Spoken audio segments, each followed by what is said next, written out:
My son cut me off from his life for 20 years, didn't speak to me, ignored all my attempts to contact me until I became rich. Suddenly he invited me to Christmas as if nothing had happened. But I had a plan.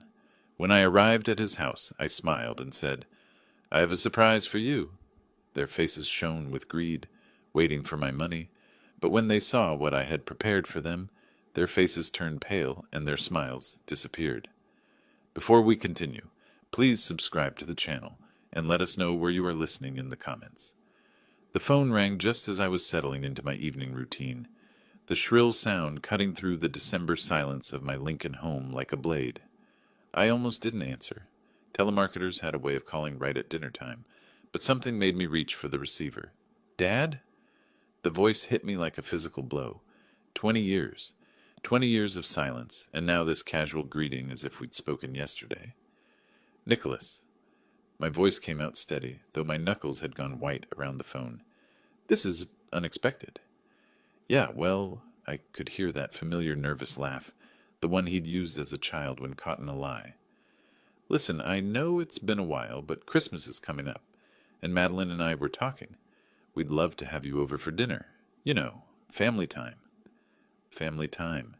The words tasted bitter in my mouth. I stared at the faded family photo on my kitchen table, the one where Nicholas was 8, gap-toothed and smiling, before everything fell apart. "A while?" I couldn't keep the edge from my voice. "Nicholas, you haven't returned my calls in 2 decades. Do you remember the birthday cards I sent? The graduation invitation I mailed? They all came back unopened." "Dad, come on. I've been busy. You know how it is. Building a career. Starting a family. There's never enough time." "Never enough time." I stood up, pacing the small kitchen. Outside, Christmas lights twinkled mockingly in neighbors' windows. But suddenly, now there's time. Right after the news about my lottery win hit the papers. A pause. Too long. "I don't know what you're talking about." "Don't you?" I kept my voice deliberately calm. $15 million. Front page of the Lincoln Journal-Star last month. Quite a coincidence, this sudden invitation. "Dad, that's not... I'm happy for you, but that's not why I'm calling. We just thought it would be nice to reconnect. You're getting older, and I'm getting older." I almost laughed. "I've been getting older for 20 years, Nicholas. Where were you when I had my heart surgery? When I spent Christmas alone in this empty house, year after year?" His voice shifted, defensive now. "Look, I know things haven't been perfect between us, but that's in the past. We're family. That has to count for something." Family. The word hung between us like a curse. I thought of all the times I'd sat by this same phone, hoping it would ring. All the unanswered messages, the returned letters, the birthdays, spent in silence. "You're right," I said finally. "Family does count for something. I'll be there." "Really? That's great, Dad. Christmas Eve, around 6? I'll text you the address." "You do that." I paused, letting the silence stretch. "And Nicholas, I have a surprise for you." "A surprise?" His voice brightened, and I could practically hear the dollar signs in his tone. "What kind of surprise?" "You'll see." I hung up before he could respond. I set the phone down carefully, my hands trembling just slightly. The kitchen felt different now, charged with possibility. Outside, snow had begun to fall, dusting the quiet streets of Lincoln with white. I stood there for a long moment, staring at nothing, my mind drifting back to the last time I'd seen my son's face. It had been so long ago, but some wounds never truly heal. They just wait, buried under years of resignation and quiet dignity, until the right moment comes to reveal themselves. I walked to the window, watching the snow fall, and remembered how it all began. The snow reminded me of that December 20 years ago, when everything I'd built came crashing down. I'd been sitting in this same kitchen, though the house had felt different then, warmer, filled with the promise of family. Madeline had been packing, her suitcases spread across our bedroom floor like open wounds. "You're pathetic, Stanley." Her voice echoed in my memory, sharp and cruel. 45 years old, and what do you have to show for it? A dead-end job at Morrison & Associates, a mortgage we can barely afford, and dreams that'll never come true. I remembered standing in the doorway, watching her fold clothes with mechanical precision. "I thought we were happy." "Happy?" She'd laughed, a sound like breaking glass. "When was the last time you surprised me with anything? When did you last take me somewhere nice? Robert treats me like a queen. Robert, her new boyfriend, the one with the BMW in the corner office, the one who'd been calling our house for months before I finally understood what was happening. What about Nicholas? I'd asked, grasping at straws. He needs stability. He needs his father. He needs a winner for a father. She'd slammed the suitcase shut. All you've ever been is a disappointment. The divorce had been swift and brutal. Madeline's lawyer had been expensive. Mine overworked and underpaid. She'd walked away with the house, the car, and our son's loyalty. I'd moved into this small rental in Lincoln, starting over at 45, with nothing but my accounting job and the bitter taste of betrayal. Nicholas had been 18 then, old enough to choose sides. He'd chosen hers without hesitation. "Mom's right," he'd said during one of our last conversations, his voice cold with teenage certainty. "You're just making excuses. Maybe if you'd tried harder, been more successful, none of this would have happened." I'd tried to explain, to make him understand, but he'd already decided. The stepfather had money, influence, connections. What did I have? A small apartment and a broken heart. 20 years of silence followed. 20 years of birthday cards returned unopened, of phone calls that went straight to voicemail, of Christmas mornings spent alone in this quiet house. I'd learned to live with the emptiness, to find meaning in small things. My work, my books, the occasional kindness of neighbors. But I'd never stopped hoping, never stopped believing that someday my son would remember the man who'd taught him to ride a bike, who'd stayed up all night when he had pneumonia, who'd loved him unconditionally, even when love wasn't enough. The lottery win had changed everything. $15 million, tax-free from a ticket I'd bought on a whim at Casey's General Store. The story had made the local news, then the state papers. Within a week, my phone had started ringing again. Old friends I hadn't heard from in years, distant relatives I'd forgotten existed. And then today the call I'd been waiting for and dreading in equal measure. I walked to my desk and pulled out the folder I'd been assembling for months. Bank statements, investment records, legal documents, everything I'd need for Christmas Eve. Everything I'd need to show my son exactly what kind of man his father had become. The snow continued to fall outside, covering Lincoln in pristine white. Soon, very soon, I'd have my chance to give Nicholas and Madeline the surprise they'd been waiting for, but something told me it wouldn't be quite what they expected. I smiled to myself, closing the folder. 20 years was a long time to wait for justice, but some things I'd learned were worth the wait. The isolation had been my teacher, though I hadn't realized it at the time. After the divorce, when the loneliness settled into my bones, like Lincoln's winter cold, I'd needed something to fill the endless hours. That's when I discovered my gift for numbers, not just the accounting kind, but the kind that could build empires from dust. It started with a foreclosure notice I'd seen in the Lincoln Journal-Star back in 2008. A small duplex on the south side, nothing special, but the price caught my eye. While everyone else was running scared from the housing market, I saw opportunity.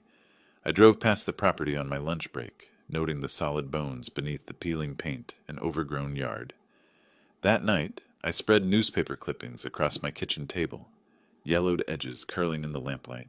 Mortgage rates, property values, market predictions. I devoured them all like a starving man. The old wooden chair creaked under my weight as I leaned forward, calculating risks on the back of utility bills. "You sure about this, Mr. Brooks?" The banker had looked at me over his glasses, skeptical. "Real estate's a dangerous game right now." "I'm sure." I'd signed the papers with steady hands, though my heart was pounding. It was every penny I'd saved since the divorce, plus a small loan against my modest retirement account. The duplex became my evening project. I'd drive there after work, tools rattling in my trunk, and spend hours scraping paint, fixing leaks, replacing rotted boards. The physical labor felt good, purposeful. For the first time in years, I was creating something instead of just surviving. 6 months later, I had tenants. Good people, a young couple starting out, grateful for clean walls and working plumbing. The rent covered my mortgage with a small profit left over. I reinvested immediately, buying another property, then another. The Great Recession was my golden opportunity. While others lost fortunes, I built mine quietly, one careful purchase at a time. I learned to read neighborhoods like books, to spot potential where others saw only problems. The midnight calculations became routine, spreadsheets glowing on my computer screen, tracking income and expenses with methodical precision. By 2015, I owned 12 properties across Lincoln. By 2020, 23. I lived in the same small rental, drove the same reliable Honda, wore the same modest clothes. But beneath the surface, I was accumulating power, the kind that came from smart decisions made in patient solitude. The lottery win had been luck, sure, but it landed on a foundation I'd built through discipline and determination. $15 million added to what I'd already earned through sweat and strategy. I was worth more than Nicholas could imagine, more than Madeline would ever believe possible. I glanced at the clock, nearly midnight. The snow had stopped falling, leaving Lincoln wrapped in pristine silence. Tomorrow would bring new challenges, new opportunities to prove that the quiet man they'd dismissed as a failure had become something else entirely. Did Nicholas know the full extent of what I'd accomplished? Did he understand that his father wasn't just lucky but smart? I doubted it. In his mind, I was still the broken man who'd lost everything 20 years ago. But that man was gone, replaced by someone who'd learned to turn loneliness into strength, failure into triumph. The house settled around me with familiar sounds. I had work to do, plans to finalize. Christmas Eve was approaching, and I intended to be ready. Morning came with fresh snow dusting the windows, and I was sipping coffee at my kitchen table when the phone rang again. The sound made me pause, cup halfway to my lips. 2 calls in 2 days, after 2 decades of silence. "Stanley!" Madeline's voice hit me like a cold wind, still that same breathy tone she'd used when she wanted something, though age had roughened the edges. "I hope you don't mind me calling. I got your number from Nicholas." I set my coffee down carefully. "Madeline, how thoughtful of you to reach out. Listen, I know things ended badly between us, but we have a son together. That has to count for something, right? Nicholas is in trouble, Stanley. Real trouble. He needs help, and I thought, well, with your recent good fortune..." I could hear rustling in the background, whispers. Then Nicholas's voice, faint but clear. "Ask for more. Tell him it's urgent." "What kind of trouble?" I kept my voice neutral, though my grip tightened on the receiver. "His business, you know how it is. The startup world is so volatile. He's got investors breathing down his neck, and if he doesn't come up with the money soon..." She let the sentence hang. "I hate to ask, but could you help? For old time's sake?" More whispers. "Say it's for the grandkids' future." "It's for the grandkids' future," Madeline continued, her voice taking on that pleading quality I remembered from our marriage. "You don't want them to suffer because of business problems, do you?" I watched the steam rise from my coffee cup, thinking of all the times I'd fallen for this routine. The manufactured crises, the emotional manipulation, the way she'd always known exactly which buttons to push. "How much?" I asked. "Well, 200,000 would cover the immediate problems, but if you could stretch to 300..." Another whisper. "Maybe 400, just to be safe." I almost laughed. $400,000 asked for as casually as borrowing sugar from a neighbor. "I see. Stanley, I know you're angry about the past, but this is bigger than our problems. This is about family, about doing what's right."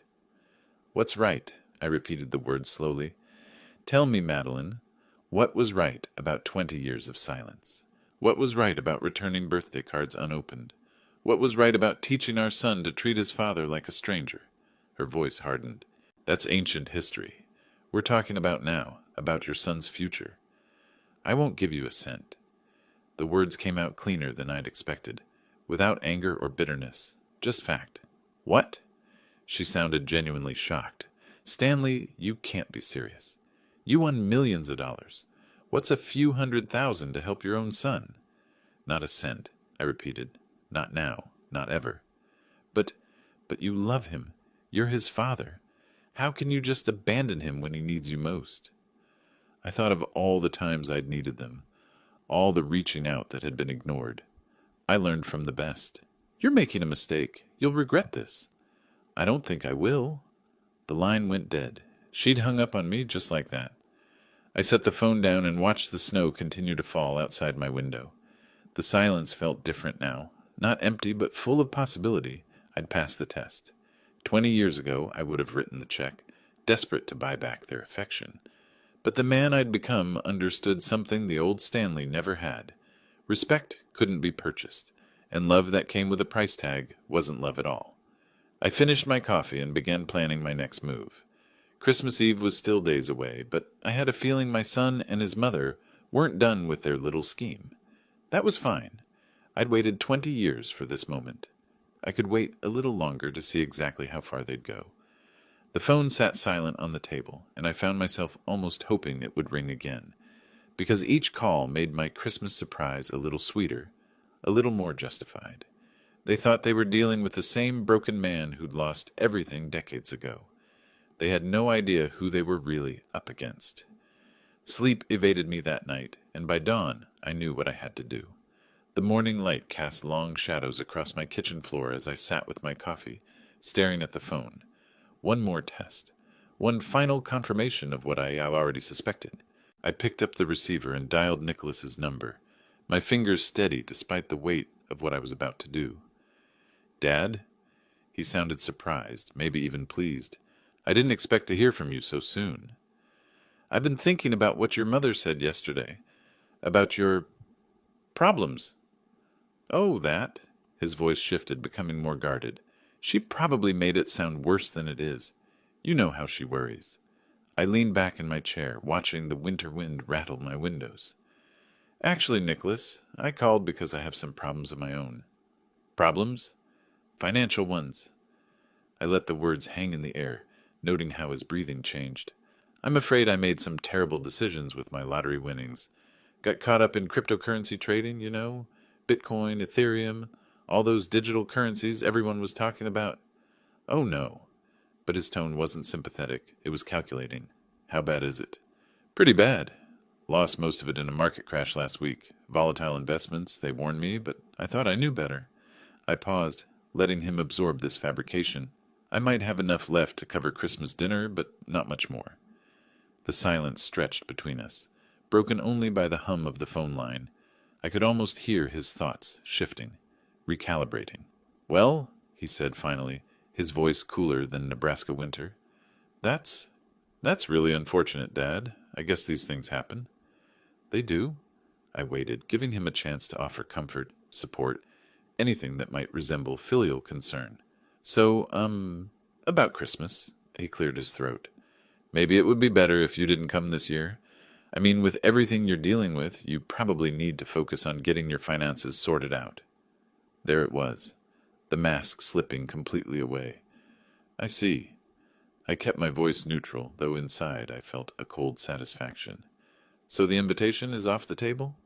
"It's just, you understand, right? Madeline's been planning this big meal, and we were kinda counting on... Well, anyway, it's probably better this way. Less stress for everyone." "Less stress?" I nodded to myself. "Of course.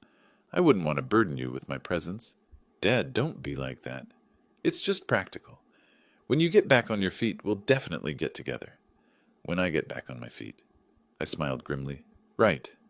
Look, I have to run. Conference call in 5 minutes, but we'll talk soon, okay?" The line went dead before I could respond. I set the phone down and stared out at the snow-covered streets of Lincoln. 20 years of silence, and the moment they thought I was broke again, it was back to radio silence. I'd known it would happen, but having it confirmed so brutally still stung. Not because I was surprised, but because it crystallized everything I'd suspected about their motives. Love with conditions wasn't love at all. It was a business transaction. I walked to the window and pressed my palm against the cold glass. Outside, my neighbors were already starting their day, warming up cars, shoveling driveways. Normal people living normal lives, probably taking for granted the simple fact that their families loved them for who they were, not what they had. The test was complete. The jury had delivered their verdict. Now it was time to plan the sentencing.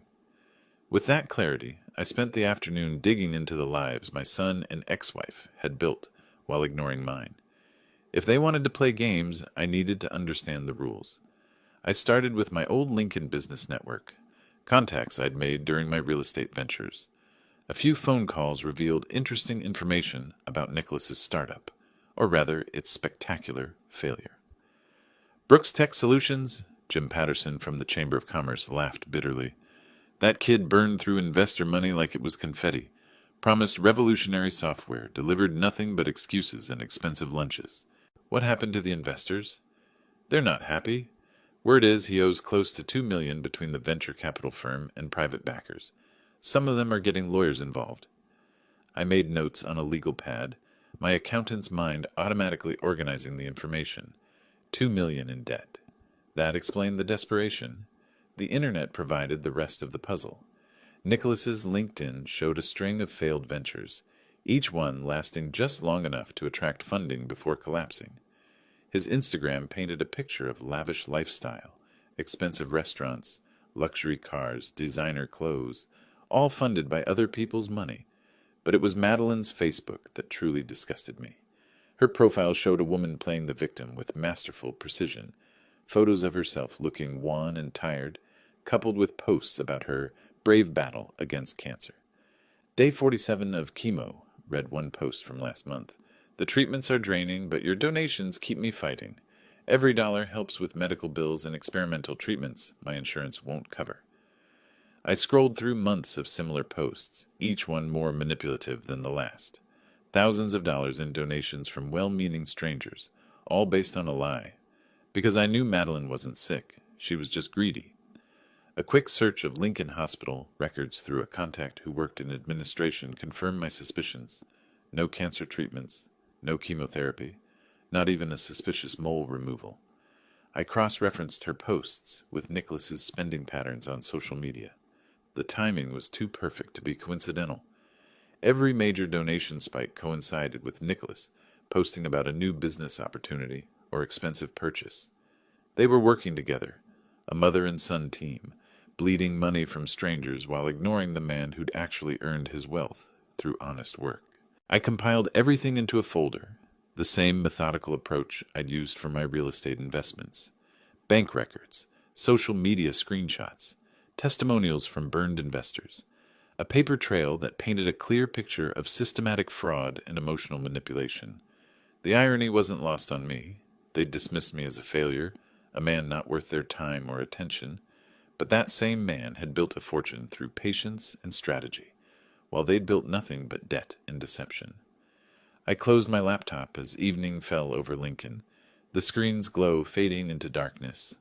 Tomorrow would bring new opportunities, new pieces of the puzzle. But tonight, I allowed myself a moment of satisfaction. I was no longer the victim in this story. I was becoming the author. The phone rang again, probably another desperate attempt to squeeze money from their rich father. I let it ring, listening to the sound echo through my quiet house. Let them wonder. Let them worry. Christmas was still days away, and I had work to do. Outside, snow continued to fall, blanketing Lincoln in white. Clean, pure, ready for a fresh start. Dawn brought focus, and I reached for the phone before my morning coffee had finished brewing. The notes from yesterday's research lay spread across my kitchen table like a battle plan. Time to see just how far my son's greed would take him. Nicholas answered on the second ring. "Dad, this is unexpected. Twice in 2 days?"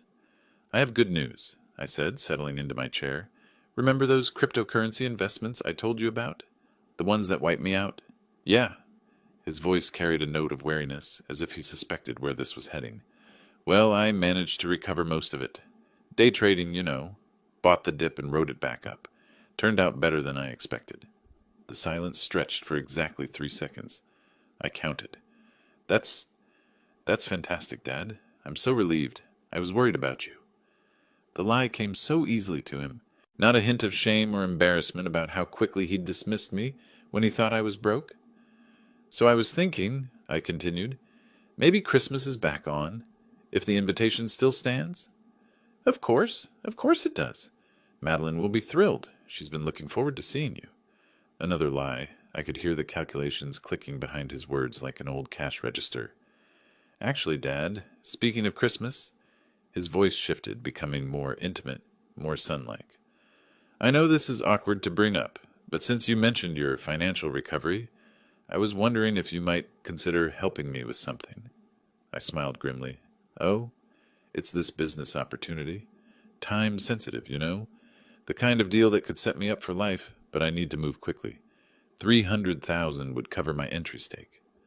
300,000. Not a loan request. A demand wrapped in opportunity speak. That's a significant amount, Nicholas. I know. But Dad, this isn't just about me. It's about securing the family's future. Your grandchildren's future. And honestly, after everything that's happened between us, I thought this might be a way to, start fresh. The manipulation was breathtaking in its audacity. Family, grandchildren, fresh starts, all the buttons he thought would work on the man I used to be.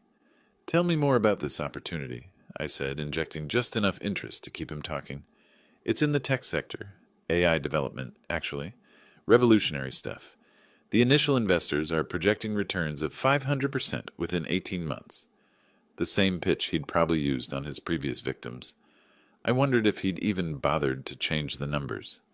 500%? That sounds almost too good to be true. I know it sounds crazy, but Dad, that's how these breakthrough technologies work. Remember when Bitcoin was nothing? The people who got in early made fortunes. I let the silence hang between us, as if I were genuinely considering it. In truth, I was marveling at how completely he'd revealed himself. No mention of paying me back. No acknowledgement of the 20 years of silence. Just his hand out, palm up, waiting. I'll need to think about it, I said finally. Of course, but Dad, time really is a factor here. The window closes after Christmas. So if you're going to do this, we'd need to move fast. The urgency was manufactured, of course. Create pressure, eliminate time for second thoughts. Classic con artist tactics. I understand. Let me sleep on it. That's all I can ask. And Dad, thanks for even considering it. It means everything to me. I hung up and sat back in my chair, watching the morning sunlight glint off my notepad. He'd taken the bait completely. No suspicion, no questions about how I'd recovered my losses so quickly. Just pure, undiluted greed. I picked up my pen and wrote a single word. Confirmed.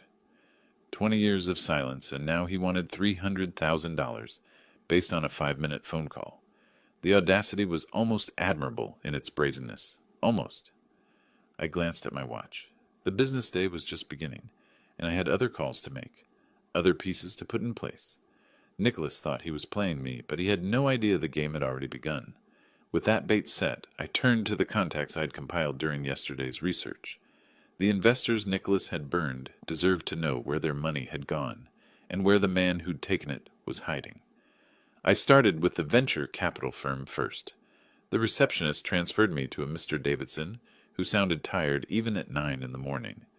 You're calling about Nicholas Brooks? His voice sharpened. What's your connection to him? I'm someone who believes in accountability, I said carefully. I understand he owes your firm a considerable amount of money. Considerable is an understatement. We're talking about deliberate fraud, but he's vanished. No forwarding address, no contact information. Our lawyers are frustrated. What if I told you I knew exactly where he was? Davidson's chair squeaked as he leaned forward. I'm listening. Lincoln, Nebraska. He's been hiding there for months, living at his mother's house while planning his next scheme. I provided the address, phone number, and social media evidence I'd gathered. Davidson's excitement was palpable. How do you know all this? Let's just say I have a personal interest in seeing justice done. After Davidson, I contacted the 3 private investors Nicholas had named on his failed company's registration documents. Their reactions were remarkably similar. Initial skepticism, followed by barely contained rage when I provided proof of his whereabouts. That little weasel, growled Helen Martinez, who'd lost $50,000 in his solar panel startup. I knew he was hiding somewhere. My lawyer said we'd need a private investigator to track him down. Consider the investigation complete, I said. I'm also sending you evidence of his current lifestyle. Social media posts showing expensive purchases, restaurant visits, luxury items, all while claiming bankruptcy. By noon, I'd contacted 7 investors. By 2 o'clock, they were forming a collective lawsuit. By 3, they had a conference call scheduled with their legal teams. I sat back in my home office surrounded by papers and screenshots. listening to my phone ring with updates. Each call brought more satisfaction than the last.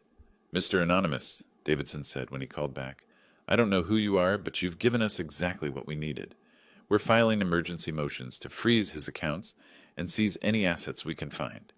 How quickly can you move?" "We're talking days, not weeks. Christmas might be very interesting for Mr. Brooks." I filed away Davidson's business card with the others, creating a neat stack of consequences.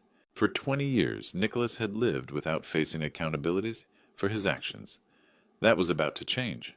The phone rang again. This time it was Helen Martinez. "Our lawyers are coordinating with the others. We're going to hit him from all sides simultaneously. No more hiding. No more games." "I'm glad I could help." "One more thing," she said. "When we find him, and we will find him, I want to thank you properly. You've given us hope when we thought all was lost." I hung up and stared out at the Lincoln streets, where my son thought he was safe, where he thought he could continue his schemes without consequence. The snow had stopped falling, leaving the world crisp and clear, perfect visibility for what was coming next. I opened my laptop and began typing an email to the local news station.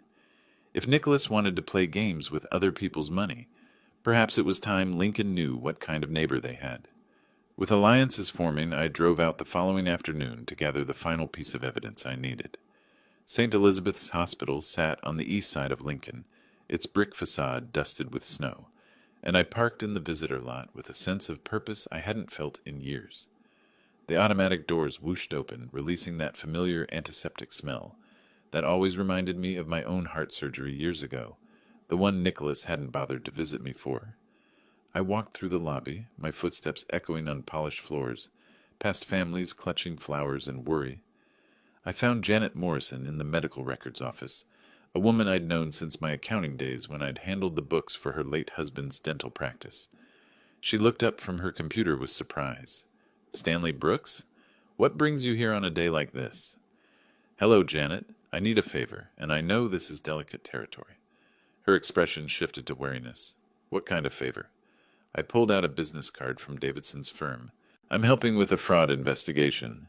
There's a woman claiming cancer treatments she never received, collecting donations under false pretenses. Lives are being affected." Janet studied the card, then looked back at me. "Stanley, you know I can't just—" "Madeline Brooks, my ex-wife." The words tasted bitter. "She's been running a scam on social media, claiming chemotherapy treatments that never happened. Good people are sending money they can't afford because they believe she's dying." Something shifted in Janet's eyes. She'd always been a woman who valued honesty above bureaucracy. "This stays between us," she said quietly. 20 minutes later, I sat in my car reviewing the printouts. Clean medical history going back 5 years. Routine checkups, dental cleanings, a minor sinus infection last spring. Not one oncology appointment. No chemotherapy. No cancer diagnosis of any kind. The fluorescent hospital lights cast stark shadows across the papers as I read every detail. Each page confirmed what I'd already known. Madeline's entire cancer story was fabricated. Every donation, every sympathy message, every prayer sent her way was based on an elaborate lie. I tucked the records into my coat pocket, feeling their weight against my chest like armor. The drive home through Lincoln's quiet streets gave me time to process what I'd uncovered. Snow fell steadily, coating the world in white, making everything look clean and new. For a moment, sitting at a red light, I wondered if I was crossing ethical lines. These were private medical records, obtained through personal connections rather than proper channels. But then I thought of the families sending $20 bills they couldn't spare, believing they were helping a dying woman fight for her life. The light turned green and I drove on. Sometimes justice required getting your hands dirty. Back home, I placed the records in my folder next to the investor information and lawsuit confirmations. 3 separate angles of attack, all carefully orchestrated, all perfectly timed. Nicholas and Madeline had spent 20 years believing they were smarter than everyone around them. Tomorrow would test that theory. I glanced out my kitchen window, where Christmas lights twinkled in neighbors' windows, and allowed myself a smile. The holiday season was about to become very interesting for the Brooks family. The phone rang one more time that evening. I let it go to voicemail, already knowing it would be Nicholas or Madeline with another urgent request or manufactured crisis. But their time for making demands was running out. After tomorrow, they'd be too busy dealing with consequences to bother their poor, forgotten father. I poured myself a cup of coffee and settled in to review my plans one final time. Christmas morning was only hours away. Christmas dawned crisp and clear, and I gathered myself for what would be the most satisfying holiday in 20 years. I dressed carefully, not too formal, not too casual, and drove across town to the address Nicholas had texted me weeks ago. The house sat in a newer development, all vinyl siding and identical landscaping, with Christmas lights strung unevenly across the porch. I could see shapes moving behind the windows, probably Madeline fussing over last-minute preparations, while Nicholas counted imaginary profits from his fictional investment opportunity. I rang the doorbell, arranging my face into what I hoped looked like grandfatherly enthusiasm. "Dad!" Nicholas opened the door with arms spread wide, as if we'd been having weekly dinners for years instead of radio silence. "You made it! Come in, come in!" Madeline appeared behind him, thinner than I remembered, but with that same calculating look in her eyes. "Stanley, oh, it's so wonderful to see you. You look prosperous." I stepped into their warm living room, noting the expensive furniture that didn't quite match, the oversized television, the designer bags carelessly draped over chairs, all purchased with other people's money, no doubt. "Thank you for having me," I said, hanging my coat on their rack. "I brought something special for later. A surprise for both of you." Their eyes lit up immediately. "A surprise?" Madeline clasped her hands together. "How thoughtful." We sat down to dinner at a table that could have fed 12, loaded with dishes that looked impressive but tasted like they'd come from the grocery store deli. Nicholas carved the turkey with theatrical flourish, while Madeline filled wine glasses and peppered me with questions about my recovery from the cryptocurrency losses. "So fortunate that you managed to bounce back," she said, not quite meeting my eyes. "These market fluctuations can be so unpredictable." "Indeed they can," I agreed, cutting my turkey into precise pieces, "but I've learned to be more careful about who I trust with financial advice." Nicholas launched into a detailed explanation of his AI investment opportunity, complete with projected returns and timeline urgency. I nodded along, asking questions that made me sound interested, while watching their faces grow more animated, with each perceived sign of my willingness to invest. The knock came just as Madeline was serving dessert, sharp, authoritative, the kind of knock that meant business. Nicholas frowned, setting down his fork. I wasn't expecting anyone. He walked to the front door, Madeline and I trailing behind. Through the window I could see a man in a dark coat holding an envelope. "Nicholas Brooks?" the man asked when the door opened. "Yes?" "You've been served." He handed over the envelope and turned to leave. Nicholas stared at the papers, his face draining of color as he read. This can't be right." "What is it, honey?" Madeline peered over his shoulder. "It's a lawsuit. Multiple lawsuits. The investors, they found me." His hands shook as he flipped through pages of legal documents. Emergency asset freezes, demands for restitution, criminal fraud allegations. How did they even know where I was? His voice cracked slightly. I maintained my concerned grandfather expression while internally savoring every moment of his panic. "Oh no," Madeline said, reading over his shoulder. "Stanley, this is terrible timing. Right during Christmas dinner. These things have a way of catching up with people," I observed mildly. Nicholas was pacing now, running his hands through his hair. "I need to call my lawyer. No, I need to get out of here. They could freeze everything. The house, the accounts, everything." "How much do they want?" Madeline asked. $2 million, plus damages, plus interest." He looked like he might be sick. Madeline turned to me with that familiar expression I remembered from our marriage, the one that appeared whenever she needed something expensive. "Stanley," she said carefully, "I know this is awkward, but Nicholas is family, our son, and with your recent good fortune, maybe you could help with the legal fees, just until this gets sorted out." She reached for her phone, probably to start calculating exactly how much she thought she could extract from me. I smiled at her, the same patient smile I'd worn for 20 years of manipulation and dismissal. "Actually, Madeline, I think you're going to have bigger problems than legal fees very soon. She looked up from her phone, pausing mid-dial. What do you mean? I know someone who specializes in fraud cases, she said, her voice taking on that determined tone I remembered from our marriage. A Facebook friend, brilliant lawyer, handles these kinds of situations all the time. She opened her phone and navigated to Facebook, her fingers moving with practiced efficiency. I watched her face, knowing what was coming, but curious to see how it would unfold. The first notification badge showed 97 messages. Her eyebrows lifted slightly, but she wasn't concerned yet. Popular people got lots of messages, especially during the holidays. Then she started scrolling. What the hell? She whispered, her face going pale as she read. The phone trembled in her hands. Madeline, what is it? Nicholas leaned over her shoulder, lawsuit papers forgotten. They're saying I faked having cancer. Look at these comments. Fraud. Scammer. Disgusting. There are hundreds of them. I sipped my coffee and watched the show unfold.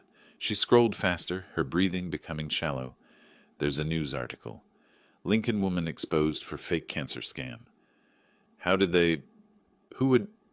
Nicholas grabbed the phone and read aloud. Anonymous source provides medical records proving Madeline Brooks never received cancer treatment, despite collecting thousands in donations for chemotherapy costs. This can't be happening, Madeline's voice cracked. Someone hacked my medical records. This is illegal. Is it true? Nicholas asked, his voice deadly quiet. Of course it's not true. I'm fighting cancer.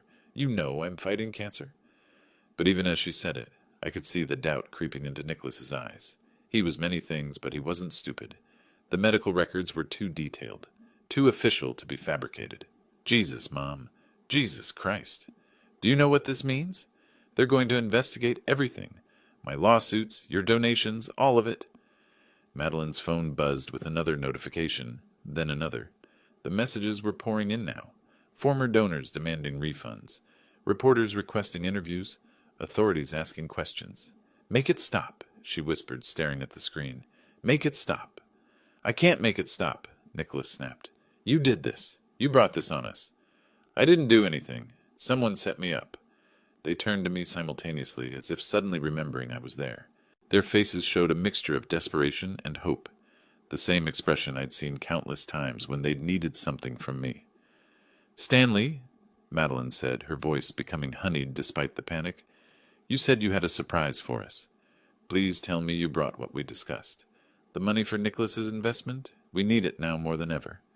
Nicholas nodded eagerly. Dad, I know this looks bad, but we can fix this. With your help, we can hire the best lawyers, the best public relations firms. We can make this all go away. I stood up slowly, setting my coffee cup down with deliberate care. Their eyes followed my every movement, hungry and desperate. Actually, I have delivered your surprise already. The words hung in the air like smoke. I walked to the coat rack and pulled on my jacket, taking my time with each button. What do you mean? Madeline's voice was sharp with rising panic. I mean exactly what I said. I've already given you what you deserve. But the money, Nicholas started. There is no money, not for you. I walked to the door, their confused voices following me. Stanley, wait! You can't just leave. We need to talk about this. But I was already turning the handle, stepping out into the cold Nebraska night. The door closed behind me with a soft click, cutting off their pleas and protests. I walked to my car without looking back, though I could see the warm glow of their living room window in my peripheral vision. Inside, they were probably still trying to process what had just happened, still believing they could manipulate their way out of consequences. The engine started smoothly, and I pulled away from the curb. In my rearview mirror, I saw a figure appear at the window. Nicholas, probably, watching me disappear into the darkness. 20 years of silence. 20 years of dismissal. 20 years of treating me like I didn't exist. Now they knew exactly how that felt. Days blurred into weeks, and reports trickled in through Lincoln's tight-knit network of gossip and genuine concern. The story had legs, as they say in the news business, and it ran far and wide. Janet from the hospital called first. Stanley, I hope I did the right thing. The authorities contacted me about those records. Turns out someone had anonymously tipped them off about the fraud. I'm sure you handled it appropriately, I said, stirring sugar into my morning coffee. The local news picked it up, then the state papers. Something about it just caught people's attention. Maybe the audacity of faking cancer for money. Other updates came through chance encounters at the grocery store, casual conversations with neighbors, fragments of information that painted a picture of systematic collapse. Nicholas's court battles had been swift and brutal. The investors, armed with evidence and fueled by righteous anger, had presented an airtight case. The judge had shown no mercy for someone who'd stolen retirement funds and college savings to finance a lifestyle of lies. "Lost everything," reported Tom Harrison, whose law firm had handled some of the paperwork. "House, car, bank accounts. Had to move back in with his mother, if you can believe that." But Madeline's situation was arguably worse. The cancer fraud had struck a nerve with the public in ways Nicholas's investor schemes never could. People could understand bad business deals, but faking terminal illness crossed a line that couldn't be uncrossed. Her Facebook page had become a wasteland of angry comments and demands for refunds. The local news had run a follow-up story about how her fake treatments had coincided with promoted miracle cures and unproven supplements, suggesting she'd been profiting from desperate people's hope in multiple ways. "Fraud charges are likely," mentioned Carol from the library, where I'd started volunteering on Tuesday mornings. "The district attorney's office is taking it seriously." But the most satisfying update came from an unexpected source. The mail carrier, a young woman named Sarah, who'd been following the story, stopped by my house with a package and couldn't help sharing what she'd seen. "I delivered a bunch of registered letters to that address yesterday," she said, referring to Nicholas's house. "Legal documents, by the look of them. The woman who answered the door, his mother, I think. She looked like she'd aged 10 years. I thanked her and went inside, feeling something I hadn't experienced in decades: complete peace. The spring that followed was a revelation. I discovered that freedom from resentment was like recovering from a long illness. Suddenly the world had color again. I took my first real vacation in years, driving through the Rocky Mountains, staying in small towns where nobody knew my story. In Colorado, I met a retired teacher named Margaret, who told me about her volunteer work with literacy programs. By the time I returned to Lincoln, I'd signed up to help adults learn to read. It felt good to build something instead of just tearing down. The community center where I volunteered was full of people who'd faced real challenges: job loss, family problems, health issues, and had chosen to move forward instead of backward. Their resilience put my own struggles in perspective. "You seem different," observed Father Martinez from St. Mary's, where I'd started attending again. "Lighter somehow." He was right. The weight I'd carried for 20 years had lifted, leaving room for things I'd forgotten I enjoyed: books, long walks, conversations with people who valued honesty over profit. I still lived in the same modest house, still drove the same reliable Honda, but now these things felt like choices rather than limitations. I had enough money to live anywhere, do anything, but I'd discovered that satisfaction came from different sources than I'd expected. One evening in May, as I was planning a trip to visit the Grand Canyon, my phone rang.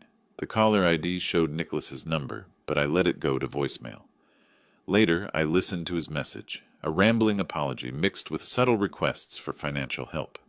I deleted it without a second thought. The next morning, I packed my suitcase and loaded my car with maps and travel guides. The Grand Canyon could wait, though.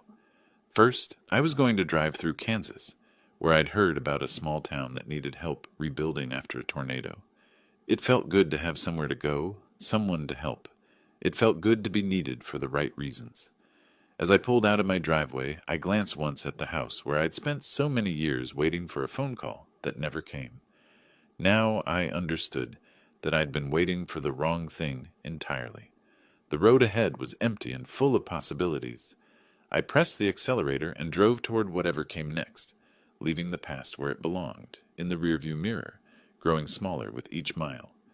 If you liked this story, please like this video, subscribe to the channel, and share your impressions of this story in the comments.